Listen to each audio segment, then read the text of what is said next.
Mes chers amis, nous allons maintenant découvrir un autre enseignement proposé par le Hari Akadosh et toujours dans la même continuité de ce que nous avons déjà vu précédemment.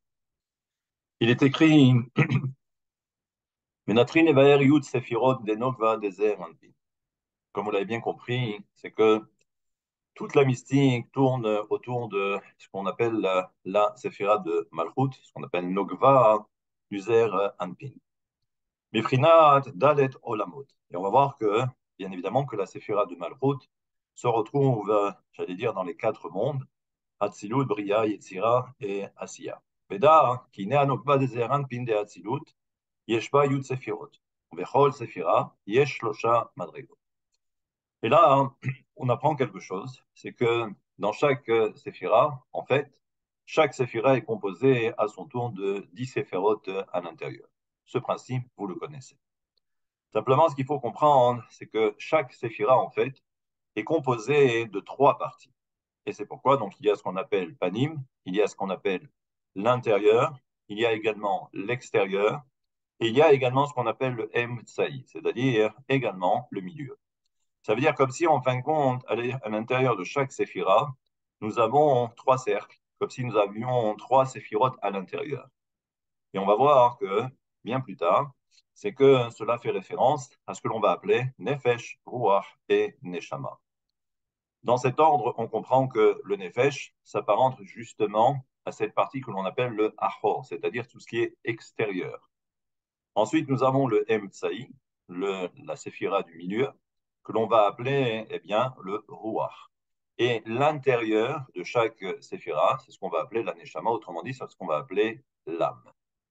Et là, on comprend maintenant que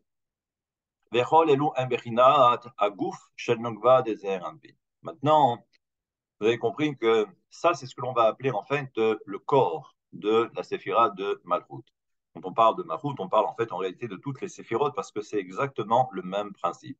Mais ça veut dire que ces trois notions que l'on vient d'aborder, l'extérieur, l'intérieur et le milieu, c'est ce qui représente le gouffre, c'est-à-dire le corps même de la séphira de Malchut et également des autres séphirotes. Et là, on comprend que qui hem yud toch yud ve yud acherim betocham. Et c'est comme si, en fait, comme nous avons dit au départ que dans chaque séphira, et plus particulièrement la séphira de Malchut, nous voyons que donc il y a 10 séphirotes. Mais on comprend que chaque séphira est composée également de 3. Donc ça veut dire qu'en réalité, dans la séphira de Malchut, il y a en fait 30 séphirotes, 30 kelim. Et vous allez comprendre maintenant. Et ça, c'est ce qu'on va appeler donc 10 à l'intérieur de 10 à l'intérieur de 10. והם שלושה לבושים כל אחד כלול מיוד. והנה שלושה מדרגות אלו שאמרנו הם למד שמות שיש אל הנוגבה. Et là, on va comprendre un peu plus tard que c'est pourquoi dans la séphira de Malchut, en fait, il y a ce qu'on va appeler 30 noms, que l'on verra un peu plus tard, chez Ougouf Shela, et qui représente justement le gouffre, le corps même de la séphira de, eh bien, de Malchut. והנה את שלושה מדרגות הם מתלבשים בביאה. Et puisque maintenant, nous venons de comprendre que, puisque dans la séphira de Malchut, donc il y a en fait ces trois intérieurs, extérieurs et du milieu, donc les trois compartiments, eh bien, il faut comprendre que chaque compartiment, c'est ce qui va permettre d'éclairer chaque monde. Et là, exemple, Kikashian itreda ashrina veyerda lemata. Et nous savons que parfois, lorsque la Shekhinah, et c'est ça la particularité de la Séphira de Malchut, et c'est pourquoi en fait tout va tourner autour de la Séphira de Malchut. Et des fois, malheureusement, la Séphira de Malchut qui se trouve dans le monde de la Hatzilut peut parfois se retrouver dans un monde inférieur qui va être le monde de la Bria. Et là-bas, donc, Veyarda lemata liot rosh neshoalim. Et rappelez-vous, c'est cette formule que l'on entend parfois, qu'il vaut mieux être à la tête des lions que être à la tête des renards. Malheureusement, lorsque la séphira de Malchut descend de niveau, eh bien, on va dire que les mondes inférieurs sont appelés justement aux renards, sont comparés à des renards, et que la séphira de Malchut représente eh bien, la tête eh bien, de tous ces renards. Shem Shlosha Olamot, Elu Anikra Bia. Ine Alebu Shapnimi. Maintenant, ce qu'il faut comprendre, c'est que lorsque l'on a parlé de ces trois compartiments, en fait, ce sont des levushim, ce sont des habits. Et on va voir que l'habit intérieur va correspondre à quoi? Chez M Yud Sefirot Apni Shen Gadra de Atzilut, M Yadu Venichnesu Vintlapshu Toch Yud Sefirot Abria. On va comprendre qu'en fait, eh bien, c'est ce compartiment que l'on appelait la pnimiyut, donc qui est composé également de 10, eh bien, on comprend que ce sont les 10 qui vont en quelque sorte représenter la neshama, l'âme des 10 séphirot du monde de la Beria. Ve'ayum neshama lahem le yud séphirot, des nogva, des bria, ve'yud séphirot emtsaim shela, yardu me'imklam shnutoch yud séphirot des nogva, des zeranpin, des yetzira. Et là, on comprend aussi que lorsque l'on aborde ensuite le compartiment, j'allais dire, intermédiaire, eh bien là, c'est pour le monde de la Yetzira.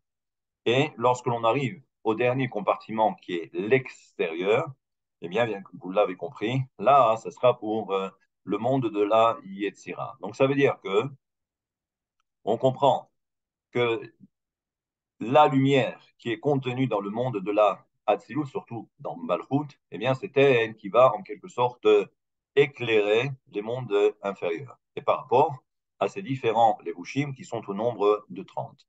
10 pour le monde de la Bria, en fait Malchut de la Bria, Nogva de Bria, également 10 par rapport à la Malchut de Yetzira, et 10 également pour Malchut de Asiya.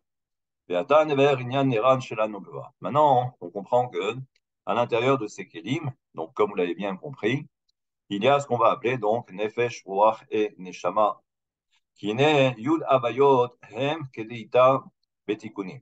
Et nous savons que donc il existe, comme c'est rapporté dans le sefer, ce qu'on appelle les tikunim, dans le Zohar, où nous savons que il existe eh bien 10 noms de Hakadosh Baruch Hu. En fait, c'est 10 fois le yud ke vavke. Et c'est pourquoi intervient maintenant ce que vous connaissez, ou peut-être que vous avez vu dans différents sidurim. On voit que, par exemple, lorsque nous avons le Yud Kevavke, et qui est ponctué par ce qu'on appelle le Kamatz, c'est ce qui correspond à la séphira de Keter. Et ensuite, donc, nous avons Patar. Patar, c'est pour Chochma, et ainsi de suite. Mais Aveya Asirit, et nous savons donc que la dixième séphira, qui, elle, représente la séphira de Malchut, eh bien, elle n'a pas de voyelle. Parce que la séphira de Malchut n'a pas de voyelle, et ça reste simplement le Yud Ke Vav Ke. Et nous savons donc que ce nom de Dieu, donc le Yud Ke Vav Ke, c'est ce qui va représenter la Neshama des 30 qui sont contenus, comme nous l'avons dit précédemment, concernant la séphira de Malchut, Ketzal. הרי למד הנזכר הם שלושה לבושים שלה, והם הנקרא גוף דנוגבה דזעיר אנפין. C'est ce que nous avons dit précédemment. והווי שהוא בלתי ניגון, הנה האחרונה שבה מתלבשת תוך היוד ספירות הנקרא אחור. Et là, donc, quand on considère que le Yud Kevavke, qui n'est pas ponctué et qui représente en fait cette partie intérieure, donc ce compartiment intérieur et qui représente la Neshama, il faut savoir que la dernière lettre du Yud Ke Vav Ke, c'est celle qui va alimenter en fait le dernier compartiment qu'on appelle Achor, qu'on appelle l'extérieur. Odzo nikret nefesh de nogva. Et là, on comprend donc que cette lettre He, c'est ce qui va alimenter, donc, je viens de le dire, ce compartiment extérieur, mais c'est ce qui va représenter donc le nefesh, donc la partie vraiment la plus basse. Ensuite, nous avons des Od Vav. Nous avons la lettre Vav, Nichnas, Toch, Yud Sefirot Emtsai. Et là, on comprend donc que la lettre Vav, c'est elle qui va alimenter le compartiment intermédiaire que l'on va appeler le Ruach. Et ensuite, des Nogva. Ve'od He Rishona. Et ensuite, nous avons donc la première lettre He du tétragramme, Nichnas, Toch, Yud Sefirot Pedimit, qui va rentrer à l'intérieur de ce compartiment intermédiaire chez là. Et nous savons que cette lettre-là est appelée la Neshama. D'ailleurs, lorsqu'on parle de Neshama, la Neshama, c'est toujours Bina. Je rappelle que la première lettre He du Yud Ke Vav Ke, c'est justement Bina. Alors que la lettre Yud, qui est la première lettre du tétragramme, correspond à Chochma. Et généralement, c'est ce qu'on appelle la Neshama de la Neshama. Et là, donc, qu'est-ce qu'on nous dit? Ki kemoshe aneran, et on comprend que le nefesh, ruach et neshama, hem amitlashpshim, bemoach lev vekaved. Et c'est pourquoi donc, puisque l'on a parlé de ces trois compartiments, c'est ce qui va donner naissance au niveau du corps humain à ce qu'on appelle moach, donc le cerveau pour la neshama, lev, le cœur, c'est bina, et nous avons kaved. Autrement dit, nous avons neshama, ruach, et nous avons ensuite le nefesh. Kishlosha otiyot he vavke, parce que les trois lettres qu'on appelle he vavke, c'est ce qui correspond à Neran. Neran, c'est l'abréviation de nefesh, ruach et neshama shela. ומיתלבשים כל אחד מהם במלבוש אחד הנזכר לעיל, ואות יוד הוא בפנים מכולם ונקרא נשמה לנשמה. Et ça veut dire que la lettre yud, c'est ce qui va être à l'intérieur de l'intérieur. Et là, c'est ce qu'on va appeler donc la neshama de la neshama. Veda, qui kol od ve'od menudalet otsiot avayen iskar mitchalek liyud. Et là, donc, vous avez bien compris maintenant que ces quatre lettres, en fait, qui correspondent au yud ke vavke, et que l'on va ensuite retrouver à l'intérieur même de ce qui compose la séphira de Malchut, et à ces différents, j'allais dire, les différents niveaux, les différentes strates, eh bien, là, on apprend que donc, les quatre lettres correspondent donc aux 30, comme nous l'avons vu plus haut. ואלו הם בחינת אותם דלת אותיות הנזכרים בזוהר, פרשת תצווה ופרשת בראשית. בסוד אותם הסמכים שיש לכל עוד ועוד מנו הדלת, והבן זה בזוכרהו. Donc, pour l'instant, on comprend donc qu'il y a donc un, une sorte de séphira qui est composée, mais là on est rentré, j'allais dire, dans le détail du détail. C'est-à-dire que habituellement, donc, on se limite simplement à la notion de Malchut. On sait que Malchut, c'est la dernière, et ainsi de suite. Mais lorsqu'on rentre dans le détail du détail, ce qu'on va appeler quelque chose de tout à fait circonstancié, c'est là où on comprend que ça devient ensuite un peu plus complexe dans la compréhension. Mais c'est tout à fait normal. Je rappelle quand même que c'est un cours de mystique. Et donc là, il faut comprendre que eh bien, quand on rentre dans le détail du détail, on s'aperçoit qu'on a une vision beaucoup plus, j'allais dire, beaucoup plus claire, bien qu'en apparence, ça paraît un petit peu difficile d'accès, mais au fur et à mesure, à travers ces différents cours, eh bien, j'espère que vous commencerez à comprendre, voilà, comment est-ce que l'ensemble fonctionne. Je vous dis à très bientôt pour un prochain cours et on verra également d'autres choses de Bezrat Hashem.